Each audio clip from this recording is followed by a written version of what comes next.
ప్రభుత్వ policy construction రెండు రాష్ట్ర అభివృద్ధికి గ్రోత్ ఇంజిన్స్ లాంటివన్నారు ముఖ్యమంత్రి రేవంత్ రెడ్డి. హైటెక్స్ లో క్రెడాయి ప్రాపర్టీ షోను సీఎం ప్రారంభించారు.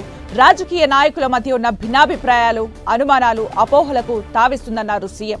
అపోహలు, అనుమానాలను దాటుకుని రాష్ట్ర అభివృద్ధికి ప్రణాళికలతో ముందుకు వెళ్తున్నామని ఆయన చెప్పారు. పెట్టుబడులకు రక్షణ కల్పించడమే కాదు, లాభాలు వచ్చేలా ప్రోత్సహించే బాధ్యత ప్రభుత్వానిదేనని రేవంత్ రెడ్డి స్పష్టం చేశారు. భాష కంటే కామన్ సెన్స్ ముఖ్యమని రేవంత్ చెప్పారు. Political parties ki, political leaders ki, they have their own interest. They have their own priorities. I don't say it is wrong.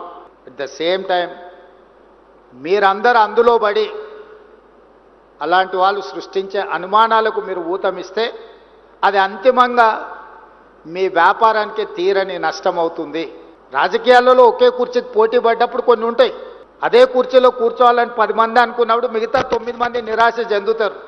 అది కుటుంబానికి సంబంధించింది కావచ్చు, కులానికి సంబంధించింది కావచ్చు, ప్రాంతానికి సంబంధించింది కావచ్చు, వ్యక్తులకు సంబంధించింది కావచ్చు, ఉంటాయి ఇవన్నీ. కానీ మీరు వాళ్ళు సృష్టించే అపోహలకి లోనయ్యి మీరు వాటిని వేగంగా వ్యాపింపజేయడానికి ప్రయత్నం చేస్తే అది అంతిమంగా మీ అందరికీ, మనందరికీ, తెలంగాణ రాష్ట్రానికి, దేశ సంపద కూడా నష్టాన్ని చేకూరుస్తుంది.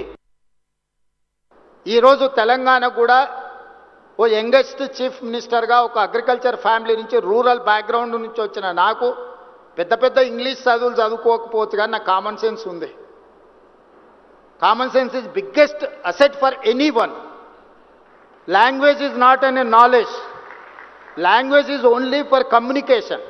అమెరికాలో బిచ్చమెత్తుకునేటోని కూడా ఇంగ్లీష్ వస్తుంది, వాని ఊర్లో మాట్లాడుకునేదే ఇంగ్లీష్, బాత్రూమ్ కడిగేటోని కూడా ఇంగ్లీష్ వస్తుంది. జపాన్కి, జర్మన్కి ఇంగ్లీష్ వచ్చా, వాళ్ళకి చైనాకి ఇంగ్లీష్ వచ్చా?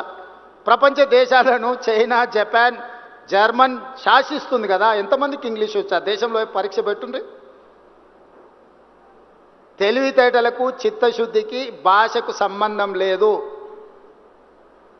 భాష వచ్చిన వాళ్ళందరూ విమానాలు నడుపుతలేరు, భాష వచ్చిన వాళ్ళందరూ రాకెట్లు తయారు చేస్తలేరు. భాష వచ్చిన వాళ్ళు బట్టల షాప్లో బట్టలు అమ్ముతారు, బాత్రూమ్లు కడిగేటోళ్ళు కూడా ఉన్నారు భాష వచ్చిన వాళ్ళు.